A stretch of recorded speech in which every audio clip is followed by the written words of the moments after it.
Hey folks, my name's Ed Trevors. My pronouns are he, him, and his. I'm an Anglican priest, serving in the beautiful parish of Christchurch-Shelburne that sits on the ancestral and on the unceded territory of the Mi'kmaq people. I want to read you something. This is an email that a buddy of mine sent me, a friend of the channel. Thank you for your homeless message a few weeks ago.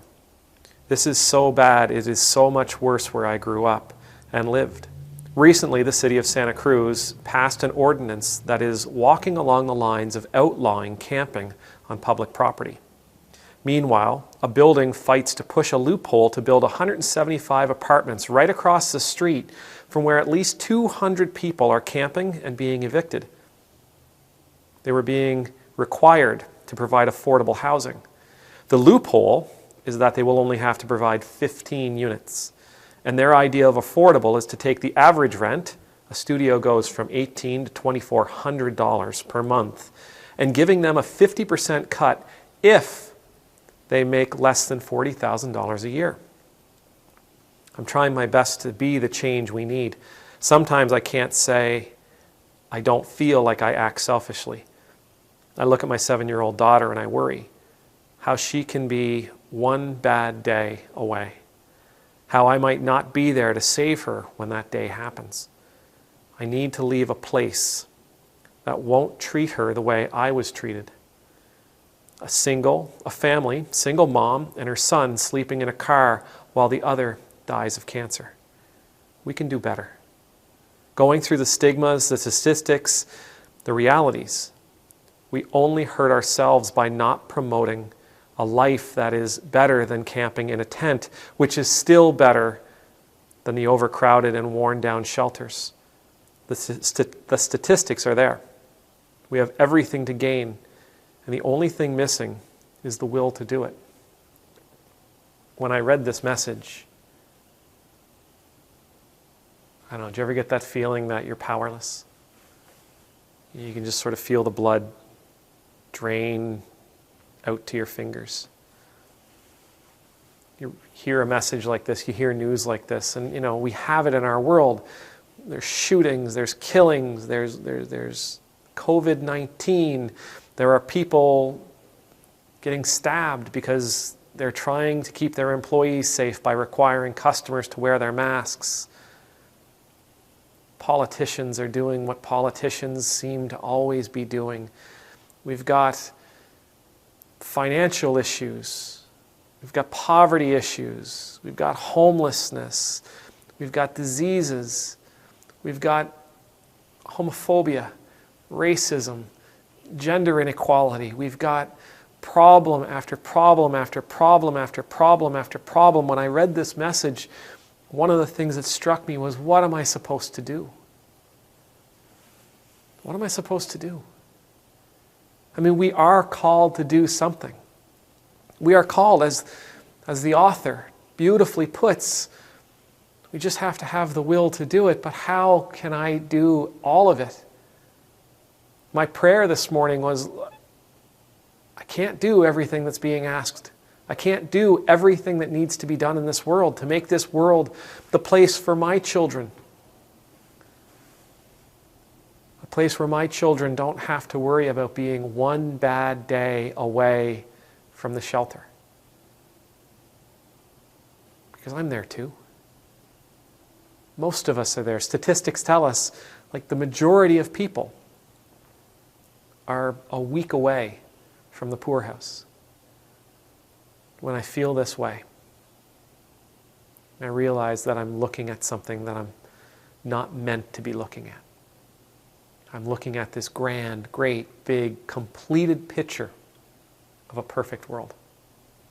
I'm looking at that world that is promised to us. The new kingdom, the new heaven here on earth. And that's not my job to provide.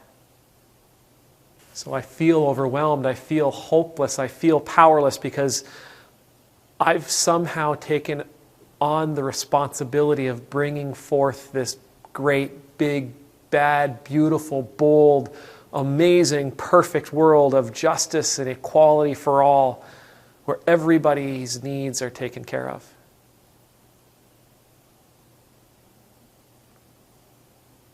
And that's not my job. My job is to help my neighbor. My job is to share the gospel in every way I possibly can,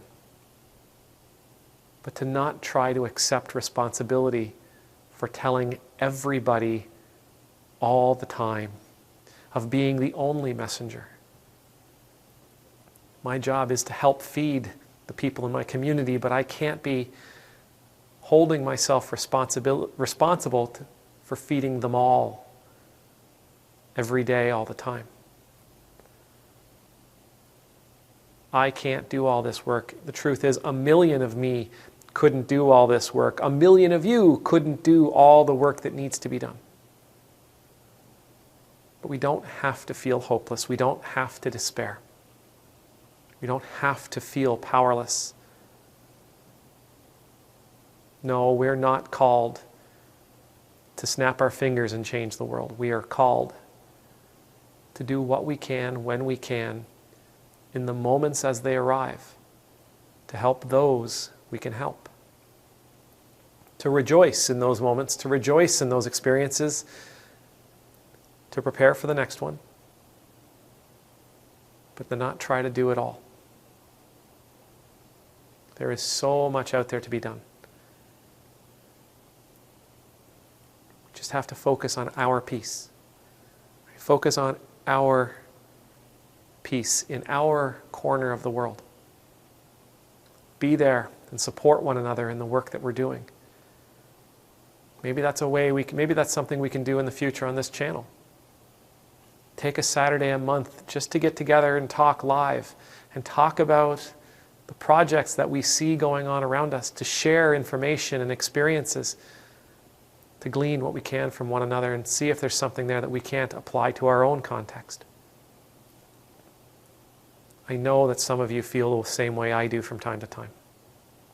It just feels like it's too much. And it is for one of us. It is for few of us. We just have to do a little bit. You just have to do your little bit. Because your little bit is amazing. It's huge. It's life-changing for somebody out there. May the Lord bless you. May the Lord keep you. May the Lord's face be made to shine upon you and be gracious to you. May the Lord's countenance be lifted up to you. And may you always know the peace of being in the Lord's presence. And I pray that when you're down, know that you're not alone. Take a moment. Take a breath. Take a beat. Take a pause. Then take a step. Amen. By the way, I think this is really, really cool. We were just talking in this conversation about doing our little bit.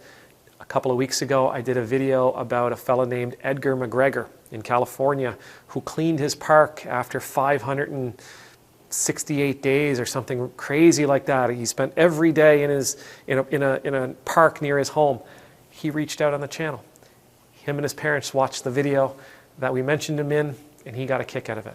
So thank you all very much for promoting that video and for getting that video out there for him to see. God bless you all.